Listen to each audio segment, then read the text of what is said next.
பொதிகை தொலைக்காட்சி நேயர்களுக்கு அன்பு வணக்கம். சென்ற வாரம் தடம் பதித்தவர்கள் நிகழ்ச்சியில் இஸ்ரோ நாயகன் மயில்சாமி அண்ணாதுரை அவர்களின் வரலாற்று பக்கங்களின் முதல் பகுதியை பார்த்தோம். விண்வெளி விஞ்ஞானியின் வாழ்வியலை வியந்து பார்த்த நாம் இன்று அவரது சாதனைகளை அண்ணாந்து பார்க்க போகிறோம். ஆம், பொதுவாக கற்பனை நிரம்பிய கவிதைகளால் நிலவை விதவிதமாக வர்ணிப்பதும் அதை ரசிப்பதும் மனிதர்களின் அழகான பொழுதுபோக்கு. கற்பனையில் மட்டுமல்ல, நிஜத்திலும் சந்திரனை தொட்டுவிட முடியும் என நிரூபித்தவர்கள் விஞ்ஞானிகள். அப்படி சாதனை விஞ்ஞானிகள் வரிசையில் தனக்கென முத்திரை பதித்து எல்லோர் மனதிலும் நீங்கா இடம் பிடித்தவர் நிலவு விஞ்ஞானி மயில்சாமி அண்ணாதுரை. சந்திரனை தொட்டதின்று மனித சக்தி, சரித்திரத்தை மாற்றியது மனித சக்தி என இந்தியா பெருமிதம் கொண்டாட காரணமானவர் இவரே. சந்திரனில் தண்ணீர் இல்லவே இல்லை என்று இதுவரை நிலவிற்கு சென்று வந்த அனைத்து நாட்டு விஞ்ஞானிகளும் சொல்லிக் கொண்டிருந்த போது, சந்திராயன் 1 மூலம் சந்திரனில் தண்ணீர் உள்ளது என்ற உண்மையை வெளிக்கொணர்ந்த சாதனை விஞ்ஞானி மயில்சாமி அண்ணாதுரை. கொங்கு மண்ணாம் கோவை மண்ணிற்கு பெருமை சேர்த்து பத்மஸ்ரீ விருது பெற்ற நிலவு தமிழர். சந்திராயன் 1 மங்கள்யான் திட்டங்களின் வெற்றி விஞ்ஞானி மயில்சாமி அண்ணாதுரை அவர்களின் வாழ்க்கை வரலாற்று பக்கங்களை புரட்டி பார்ப்போம்.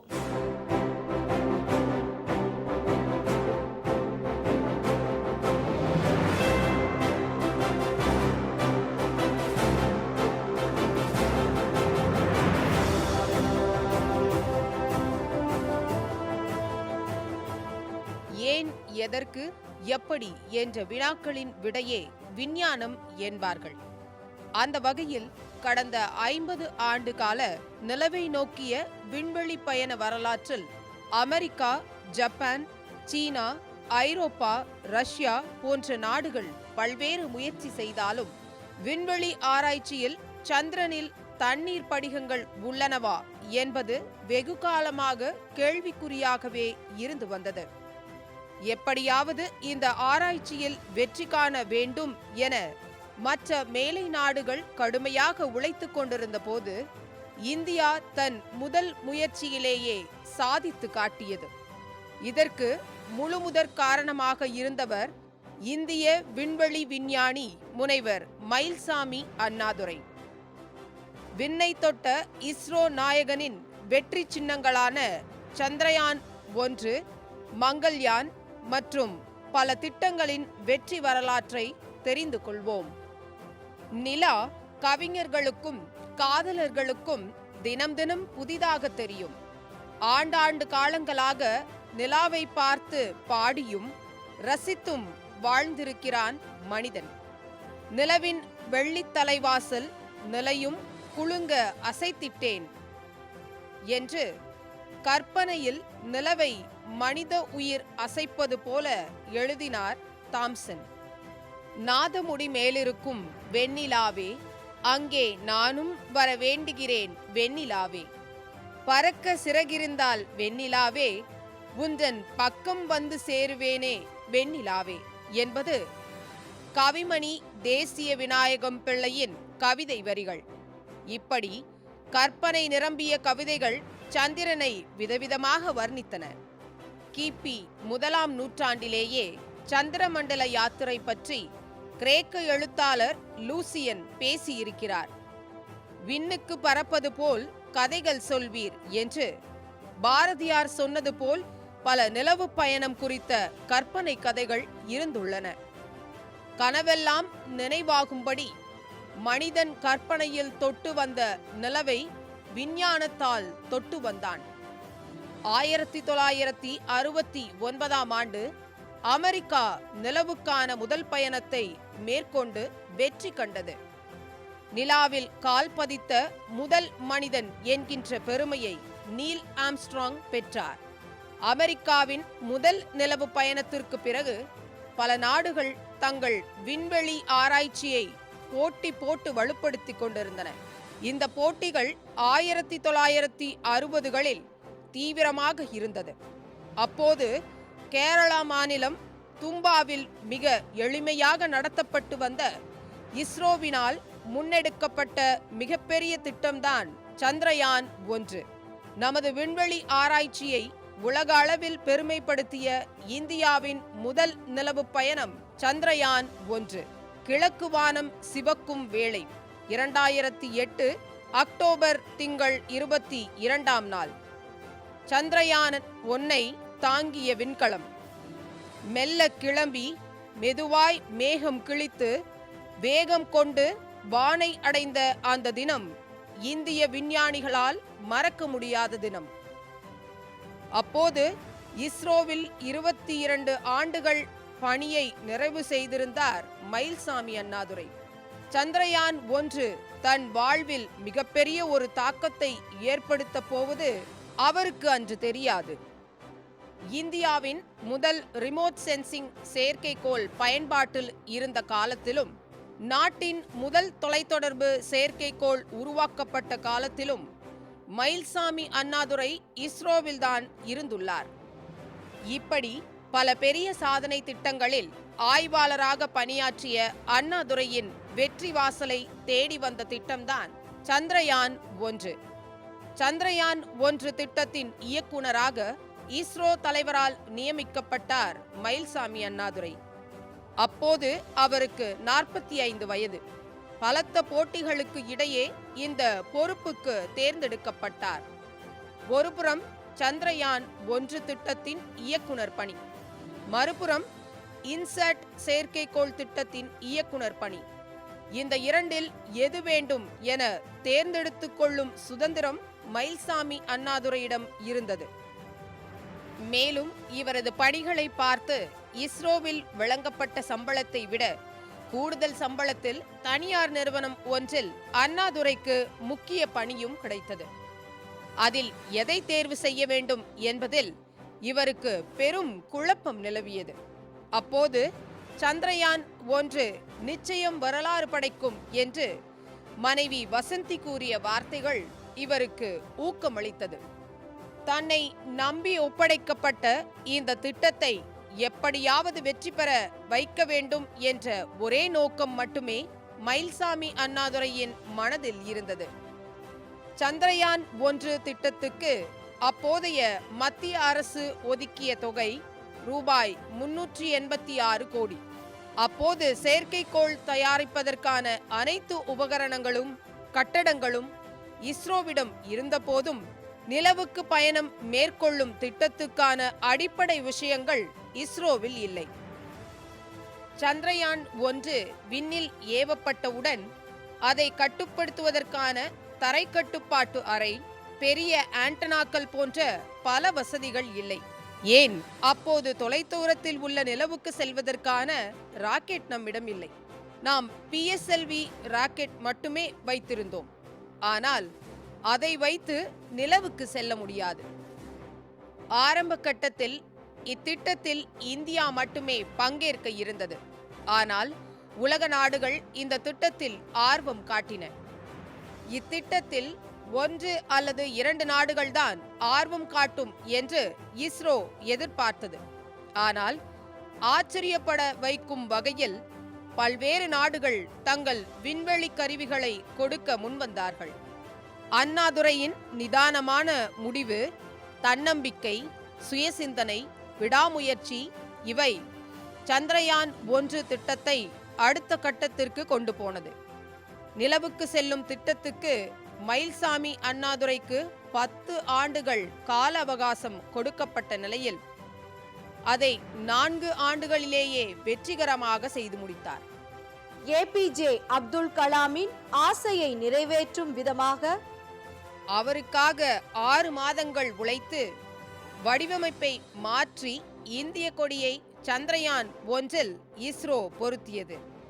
தேவையற்ற செலவுகள் மற்றும் சேதாரத்தை தவிர்க்க மிக கவனமாக கையாண்டதின் பலனாய் சந்திரயான் 1 வெற்றிகரமாக கொடுக்கப்பட்ட பட்ஜெட்டுக்குள் முடித்து விண்ணில் ஏவப்பட்டது.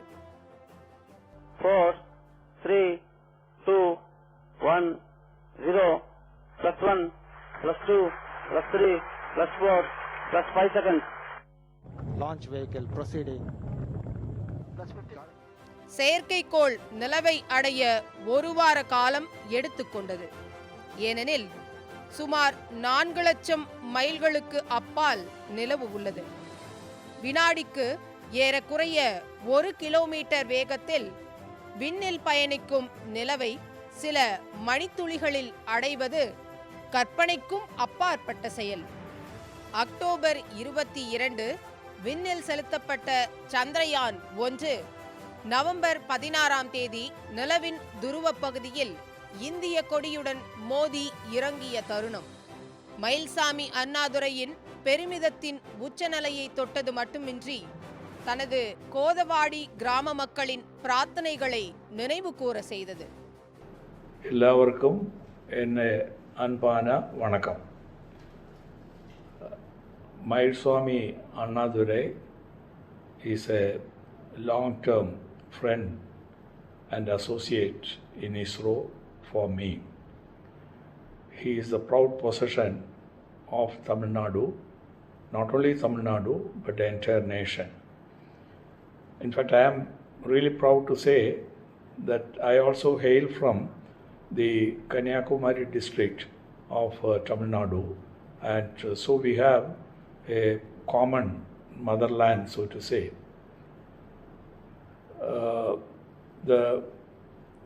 Starting from a very humble beginning in a remote village, he has really made his way up by his own personal initiative and effort. It's a remarkable achievement for a ordinary village boy to rise to the position of a director of a leading center of ISRO, that is a satellite center at Bangalore. இந்திய பிரதமர் சந்திரயான் 1 வெற்றிகரமாக சந்திரனில் இறங்கியதை பெருமிதத்தோடு நாட்டு மக்களுக்கு அறிவித்தார். 2008, 2009 3 சர்வதேச விருதுகளை பெற்று விண்வெளி ஆராய்ச்சி சரித்திரத்தில் மிக முக்கியமான மைல்கல்லாகி உள்ளது சந்திராயன் 1. பல விஞ்ஞானிகள் இத்திட்டத்திற்காக அயராது உழைத்தனர். தினமும் 12 முதல் 16 மணி நேர கடின உழைப்பு இத்திட்டத்தை வெற்றியடைய செய்துள்ளது.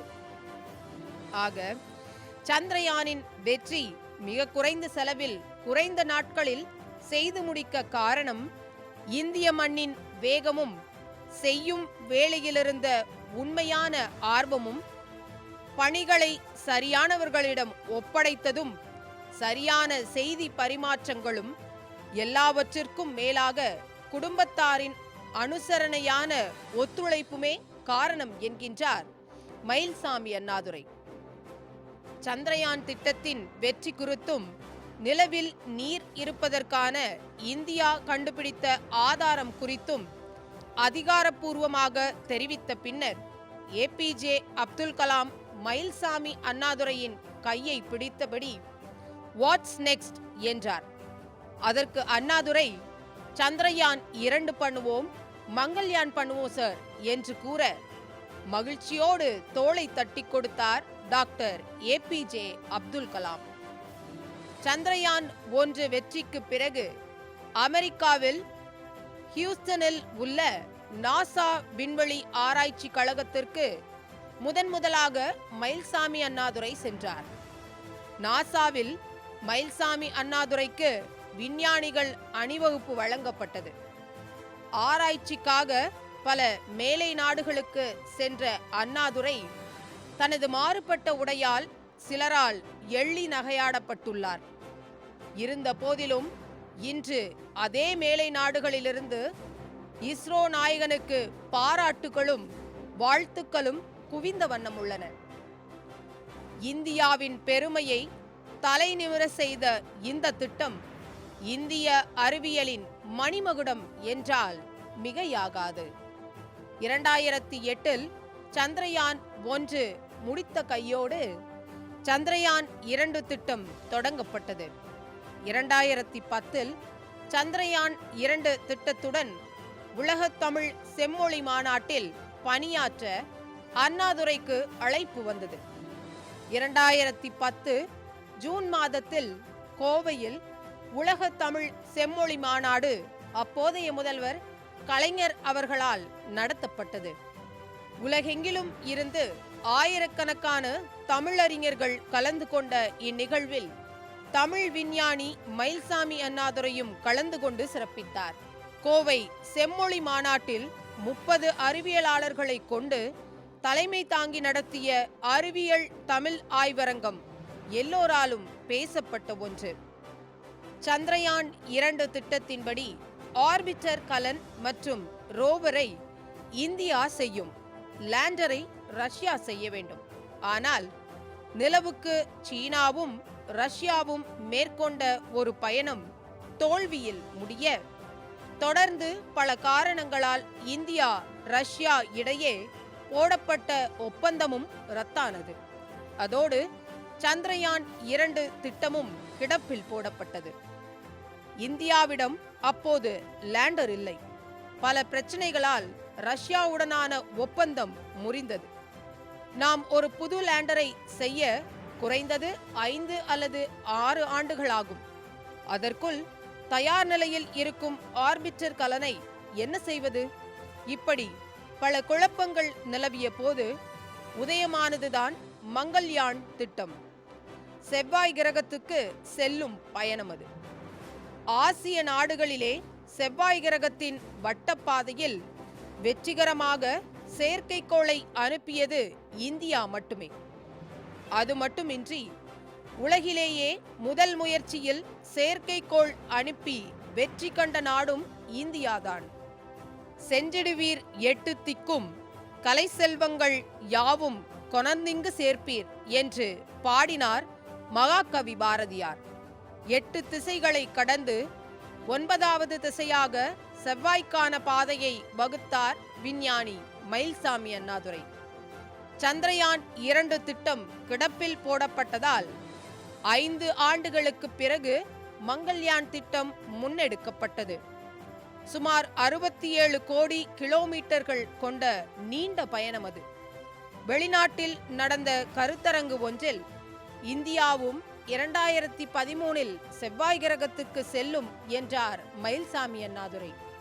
அதற்கு சிலர், எங்கே உங்க செயற்கைக்கோள் என்று நகைத்தார்கள். நகைத்தவர்கள் பாராட்டும்படி மயில்சாமி அண்ணாதுரையின் முயற்சியால் வெற்றி வாகை சூடியது மங்கள்யான் செயற்கைக்கோள். விண்வெளி யுகத்தில் முதலில் செவ்வாய் கிரகத்திற்கு வெற்றிகரமாக செயற்கைக்கோள் செலுத்திய நாடு நம் இந்திய நாடு என்ற பெருமையை மங்கள்யான் திட்டம் வழங்கியுள்ளது.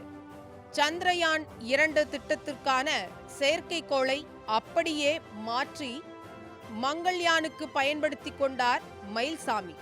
அப்படிதான் மங்கள்யான் சாத்தியமானது.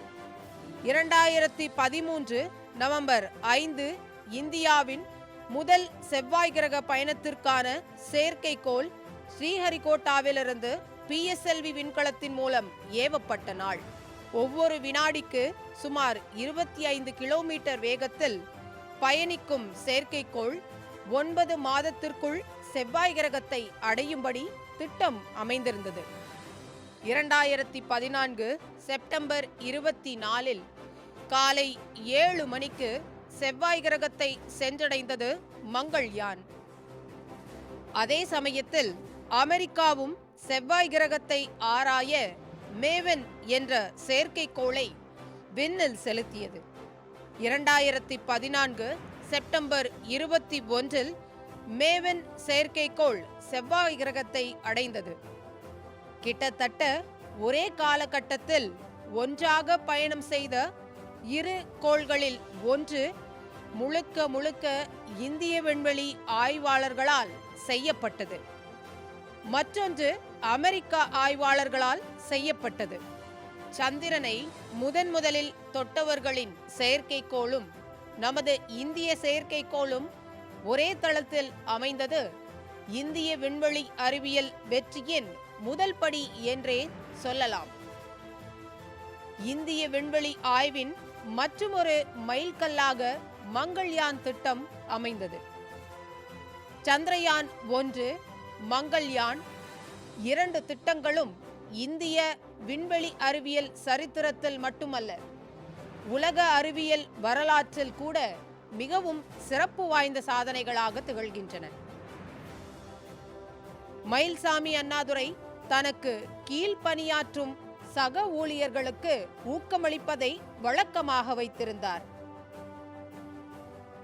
2 பயணங்களுக்கும் பொதுவான யுக்தி என்னவென்றால் சரியான நேரத்தில் பயணத்தை ஆரம்பிப்பது, பின்பு சரியான திசையில் சரியான வேகத்தில் பயணிப்பது ஆகும்.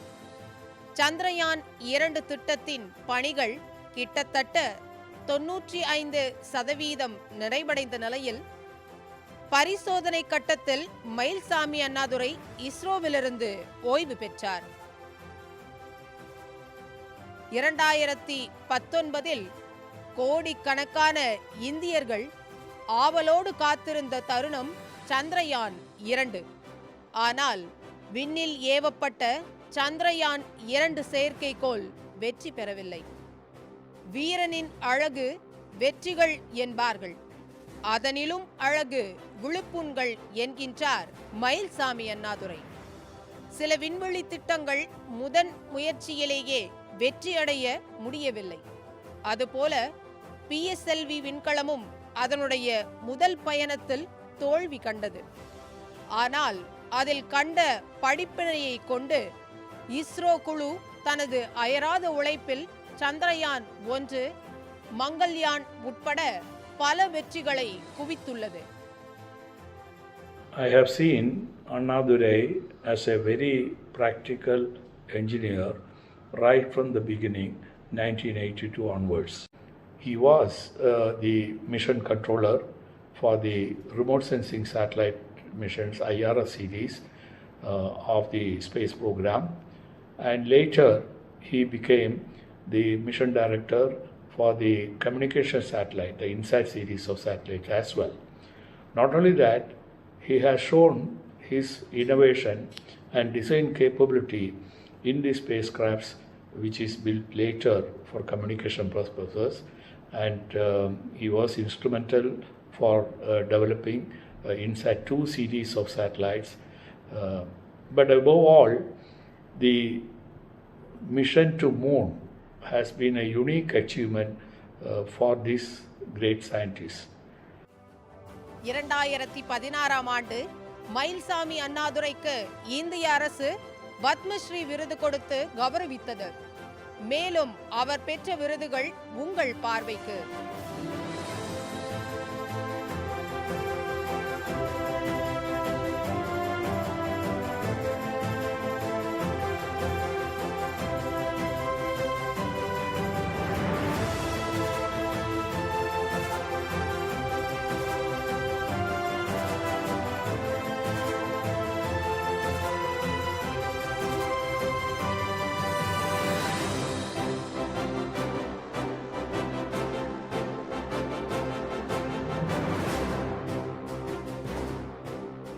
தலைமை திட்ட இயக்குனராக ஒரே சமயத்தில் 20 பெரிய விண்வெளி திட்டங்களை எடுத்து நடத்தியவர் மயில்சாமி அண்ணாதுரை.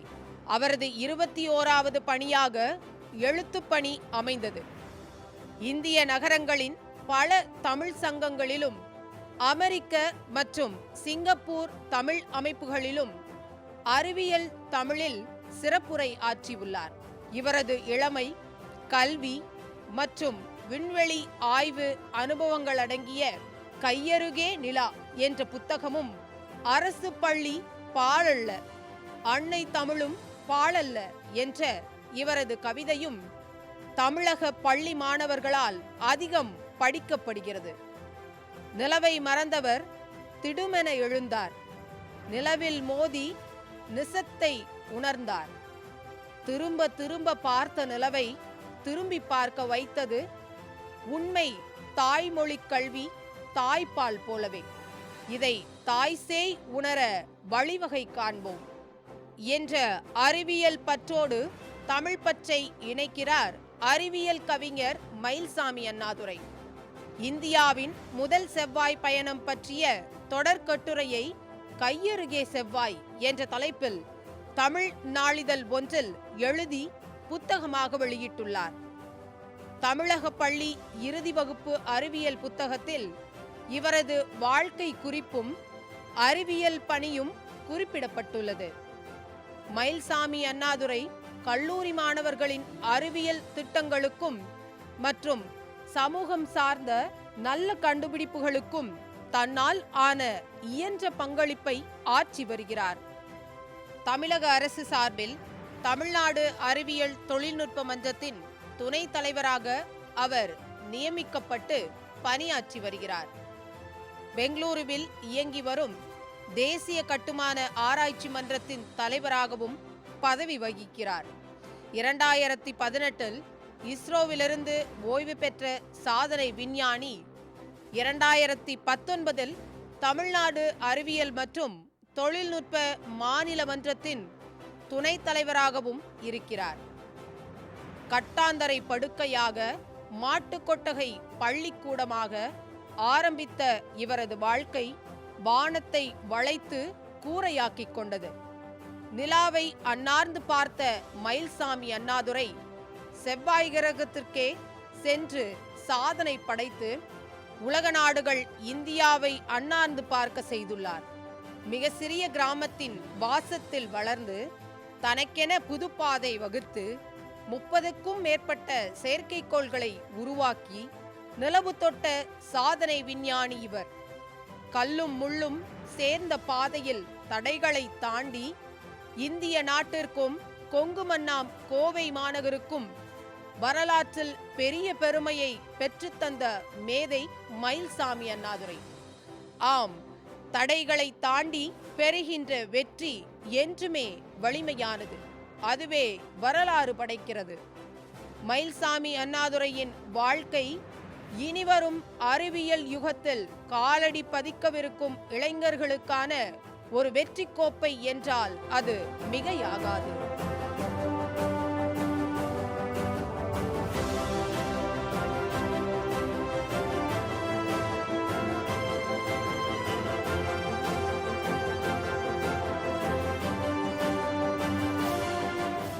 மனித அறிவிற்கு எட்டிய வரையில் விண்வெளி விரிந்து கொண்டே போகிறது. ஆனால் மனிதனின் கண்முன்னே வாழும் காலமோ சுருங்கிக் கொண்டே செல்கிறது. இருப்பினும் தன் அறிவால் சமன் செய்யும் முயற்சியில் தொடர்ந்து செயல்படுகிறான் மனிதன். இந்த உலகில் மானுட வாழ்க்கை என்பது ஒரு தொடர் ஓட்டம் போன்றது. அந்த ஓட்டத்தில் ஒரு நோக்கம், தனக்கான குறிக்கோள், அடைய வேண்டிய இலக்கு என கொண்டிருப்பது அவசியமானது.